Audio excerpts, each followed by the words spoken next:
इधर कृषि कानूनों के खिलाफ जारी है किसानों का विरोध प्रदर्शन लगातार छठे दिन भी। और उधर दिल्ली के अलग अलग बॉर्डर पर किसान संगठन अब भी जमे हुए हैं। आज दोपहर 3 बजे सबसे महत्वपूर्ण यह है कि किसानों और सरकार के बीच बातचीत होने वाली है। रक्षा मंत्री राजनाथ सिंह सरकार की ओर से उनकी बात सुनेंगे और किसानों को मनाने की कोशिश करेंगे। ये बातचीत दोपहर 3 बजे विज्ञान भवन में होगी। रणदीप सुरजेवाला इस वक्त कुछ कह रहे हैं, हम सीधा सुनवाते हैं। दरवाजे खोले हैं तो मन भी खोलकर बात करिएगा, पूर्वाग्रह से ग्रस्त होकर नहीं। और हमारी मांगे हैं, नंबर 1, सभी किसान संगठनों को वार्ता। तो कांग्रेस की तरफ से रणदीप सुरजेवाला को आप सुन रहे थे, जो अपनी बात रख रहे थे कि वो कह रहे थे जब आमंत्रण दिया है, बुलाया है, तो फिर खुले दिमाग से उनकी बात सुनिए। वो क्या कहना चाह रहे हैं उसको एक्सेप्ट भी कीजिएगा। हालांकि आगे जब पूरी बातचीत आएगी हम सुनवाएंगे। पवन मिश्रा गाजीपुर बॉर्डर से, वरुण सिन्हा बुराड़ी निरंकारी मैदान से हमारे साथ इस वक्त मेरे सहयोगी मौजूद हैं। पहले मैं बुराड़ी का रुख करना चाहूंगी जहां पे वरुण है इस वक्त। वरुण, क्योंकि यहीं पर डटना था, किसानों को पहुंचे नहीं, चलिए कम से कम आज बातचीत हो रही है, लेकिन वहां पर अब जब आज 3 बजे बैठक होनी है, क्या चल रहा है, कितना भरोसा है वहां के किसानों को? देखिए, इंतजार कर रहे हैं और इंतजार के साथ ये समझ रहे हैं कि आखिर नतीजा क्या निकलेगा। हालांकि तमाम किसानों से मेरी बातचीत हो रही थी, उनका कहना है कि क्या ये मुश्किल है कि हो सकता है कि पहली मीटिंग में ही कुछ नतीजा निकल जाए, 2-3 मीटिंग के बाद नतीजा निकले। लेकिन हाँ, पहली मीटिंग में किसानों की तरफ से जो भी पक्ष होगा वो रख दिया जाएगा, सरकार की तरफ से जो भी बातें होंगी वो सुननी जाएंगी, सबको बताया जाएगा। और एक और बात है, हर जगह जहाँ जहाँ किसान अवेलेबल हैं, जहाँ जहाँ किसान जुटा हुआ है, वहाँ पर उनके लीडर्स को मैसेज कन्वे किया जाएगा मीटिंग के बाद कि ये मैसेज मीटिंग से आया है। और उसके बाद वो अपने अपने लोगों को, नुमाइंदों को बताएंगे कि इस तरीके से अब हमारी रणनीति रहने वाली है। मीटिंग में सरकार की तरफ से ये पक्ष रखा गया है, तो एक दूसरे को मैसेज, क्योंकि हजारों की संख्या में लोग हैं, आप ये मान के चलिए बुराड़ी के अंदर ही अगर बात की जाए तो हजारों की संख्या में अलग अलग बॉर्डर्स पे लोग जुटे हुए हैं, तो उनको मैसेज कन्वे करना भी बहुत इंपॉर्टेंट है। तो अपनी अपनी तरफ से लीडर्स जो हैं वो कोशिश कर रहे हैं कि मीटिंग का जो भी निष्कर्ष निकले वो इन तक पहुंचाना जरूरी होगा।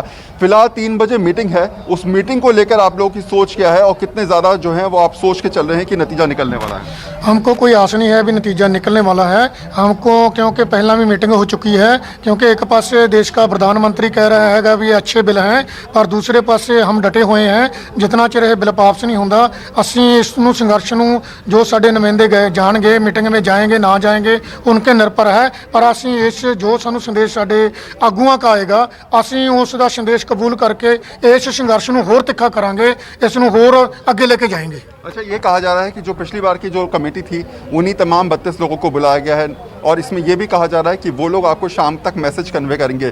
आप लोगों की अपने लीडर से बात हुई होगी, उन्होंने आपसे अभी क्या कहा है, किस तरीके से अपने मूवमेंट को आगे बढ़ाने के लिए कहा है? देखिए, फिलहाल तो मीटिंग होगी, मीटिंग के बाद ही जो फैसला होगा, हमारे जो लीडर्स हैं, कोऑर्डिनेशन कमेटी है, उसकी तरफ से जो मैसेज आएगा उसके हिसाब से चला जाएगा। लेकिन जो आज की मीटिंग है, इस मीटिंग से कोई मसला हल होने वाला नहीं है। सरकार हमें समझाने की कोशिश कर रही है, लेकिन हमें पहले ही पता है कि ये जो कानून है अकेला ये किसान के लिए नहीं, किसान से जुड़े हर वर्ग, हर कारोबार के लिए खतरनाक है। इससे सबसे पहले मजदूर मरेगा, रेडी फड़ी वाले लोग मरेंगे, किसान से सबसे पहले मजदूरों को इसका नुकसान होगा। 80% जनता इस कानून से प्रभावित होगी।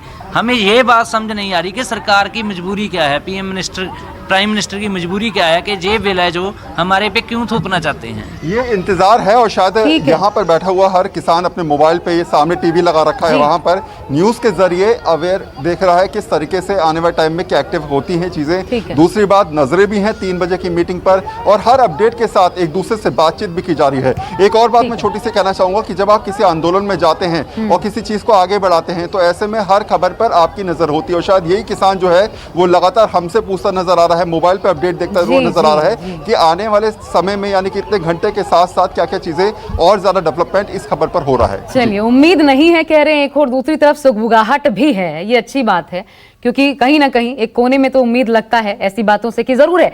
मनीष कुमार मेरे साथ टिकरी बॉर्डर से इस वक्त मौजूद हैं। मनीष, ये बताइए, वहां से जो भी नतीजा आता है, मान लीजिए समझाने की कोशिश होती है, एक मीटिंग में बात नहीं बनती है, तो क्या होगा रुख आगे किसानों का?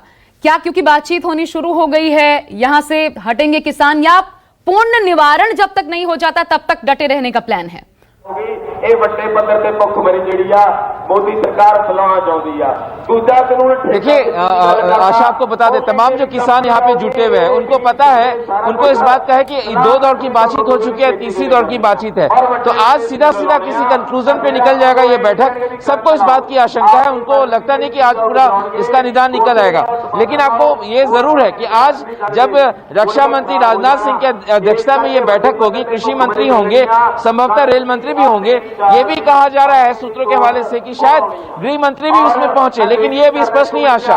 लेकिन ये जरूर है कि इस बैठक में कई अर्थशास्त्री होंगे जो कृषि जगत से जुड़े जानकार हैं, साथ साथ नीति आयोग के सदस्य भी होंगे जो कृषि से जुड़े जानकार हैं, और तमाम जो किसानों के प्रतिनिधि जो वहां पहुंचेंगे विज्ञान भवन में आशा, उनको समझाने की कोशिश करेंगे पावर पॉइंट प्रेजेंटेशन के जरिए। 13 नवंबर को जब बैठक हुई थी तो उसमें बिल की पूरी कॉपी जो है उनको दी गई थी, उसमें पावर पॉइंट प्रेजेंटेशन की कॉपी बांटी गई थी। आज भी पावर पॉइंट प्रेजेंटेशन होगा, उसके जरिए उनको समझाया जाएगा विज्ञान भवन में कि किस तरीके से बिल इनके अनुकूल है। लेकिन किसान इस बात पे अड़े हुए हैं आशा कि जब तक ये 3 कानून, और खास तौर से एमएसपी को लेकर, न्यूनतम समर्थन मूल्य को लेकर, उसमें सरकार उसको कानूनी अमलीजामा नहीं देती है, तब तक ये किसान मानने वाले नहीं है। हमारे साथ यहाँ खुद कई लोग हैं आशा, उनसे बात भी करवाता हूँ। आप आए हुए हैं, क्या लग रहा है आज के बैठक से आपको निदान निकलेगा, इसका उम्मीद है? और अगर निदान नहीं निकलेगा तो फिर क्या होगा? जरूर हल निकलेगा। ट्रालियां राशन दियां भरियां हुई ने, 6 महीने भी बैठना पएगा तो जरूर बैठेगा। मैं जिला संगरूर पिंड नवा गांव तो बोल रहा हूँ। ये कह रहे हैं आशा कि 6 महीने भी अगर बैठना होगा तो यहाँ बैठेंगे। आप कहाँ से हैं? हमारा बादरगढ़ छिल्लर छकारा। क्या लग रहा है आज बैठक से कुछ नतीजा निकलेगा? गाँव खाना जो है छिल्लर छकारा खाप के आदमी है। अगर आज 3 बजे तक है, अगर सरकार ने मांग मान ली तो ठीक है ना, छिल्लर छकारा की तरफ से अप्रोच रस्तों को भी गाँव के आदमी बंद कर देंगे, और पंजाब के आदमी का पूरा समर्थन है छिल्लर छकारा खाप की तरफ से। ये एक डिफरेंस है मनीष, कई जगह पर देखिए कितने उद्वेलित हैं ये किसान की, सोच रहे हैं कि सब कुछ बंद कर देंगे, बॉर्डर सील कर देंगे। दूसरी जगह पर ये नजर आता है कि शायद आगे जो रणनीति हो उस पर भी निगाह होगी। मेरे साथ पुष्पेंद्र जी, किसान नेता इस वक्त बने हुए हैं, पुष्पेंद्र चौधरी जी। सर ये बताइए, अभी जो मेरे सहयोगी मनीष बता रहे थे, बाकायदा पावर पॉइंट प्रेजेंटेशन दे करके और मुद्दों को समझाने की कोशिश होगी। सरकार इस बात से आश्वस्त लग रही है कि जो कुछ किया गया है, जो नए फैसले लिए गए, जो कानून बना वो किसानों के हित में है, फिर वही बात समझाने की कोशिश होगी। लेकिन ये जो अभी एक और सहयोगी के साथ खड़े थे, एक किसान, वो कह रहे थे मजदूर मरेगा, रेहड़ी पटरी वाले मरेंगे, 80% सीधा जनता प्रभावित होगी। ये बातें कौन समझा रहा है सर? और ये जो कह रहे हैं किसानों के दिमाग में ये जो भरा गया है, ये कैसे, आप मुझे यहाँ पे समझाइए, कैसे 80% जनता मरेगी, कैसे मजदूर मरेगा, रेहड़ी पटरी वाले कैसे मरेंगे, ये क्या समझाया गया है? देखिए बात यह है कि 2 व्यवस्थाएं हैं, जैसा मैं आपको बता रहा था कि भाई एक एग्जिस्टिंग मंडी की व्यवस्था है जिसमें एमएसपी मिलती है, और जो दूसरी बाहर की व्यवस्था है जो लागू की जा रही है कि मंडी से बाहर भी खरीद परचेज होगी। मंडी के अंदर आपको जान के आश्चर्य होगा कि 8.5% तक का टैक्स का प्रावधान है, लेकिन बाहर कोई टैक्स नहीं लगेगा। तो ये आशंका निराधार नहीं है कि जो मंडी है वहां से व्यापार धीरे धीरे बाहर शिफ्ट हो जाएगा, और बाहर व्यापारी प्राइवेट व्यापारी होगा तो उसके ऊपर जब एमएसपी लगेगी नहीं, टैक्स उसके ऊपर लग नहीं रहा है, तो धीरे धीरे जो मंडी की व्यवस्था जहां टैक्स लगता है वो खत्म हो जाएगी। तो ये एक निराधार नहीं है ये आशंका। तो इसमें हमने ये भी मांग की थी कि जो टैक्स की व्यवस्था है दोनों जगह से या तो टैक्स खत्म हो या दोनों जगह ही मैं थोड़ा टोक रही हूँ आपको। किशनवीर चौधरी जी कह रहे थे जब बाजार खुलेगा तो अच्छा है, कंपटीशन होगा, स्कोप बढ़ेगा, किसानों को ही फायदा होगा, वो ये बात कह रहे थे आप ही के सामने। जी मैंने जो प्रश्न उठाया था, मैंने इस बात का स्वागत किया था कि ठीक है बाजार खुलेगा, ज्यादा ग्राहक हमारे उपज के होंगे तो हमें रेट मिलने की संभावना तो है, लेकिन प्राइवेट सेक्टर हर समय एमएसपी से नीचे खरीदने की कोशिश करता है और शोषण करता है। इसके तमाम उदाहरण है। आज की तारीख में जो धान का एमएसपी है वो 1868 रुपए प्रति कुंटल है, लेकिन 1100 रुपए से ज्यादा धान नहीं बिक रहा है किसान का।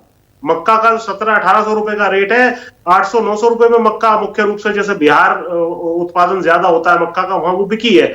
तो प्राइवेट सेक्टर के ऊपर हम ये सारी चीजें किसानों के भविष्य को नहीं छोड़ सकते। हम एक फ्लोर प्राइस की बात कर रहे हैं। एमएसपी का मतलब क्या है वो समझिए, मिनिमम सपोर्ट प्राइस।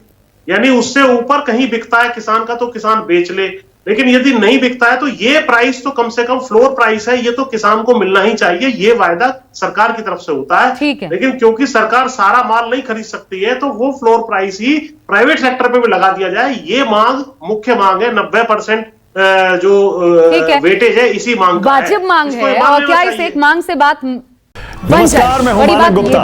अगर आपको हमारा ये वीडियो पसंद आया हो तो इसे लाइक और शेयर जरूर करें, और हाँ, हमें सब्सक्राइब और फॉलो करना ना भूलें ताकि आप देश और दुनिया की कोई खबर मिस ना करें।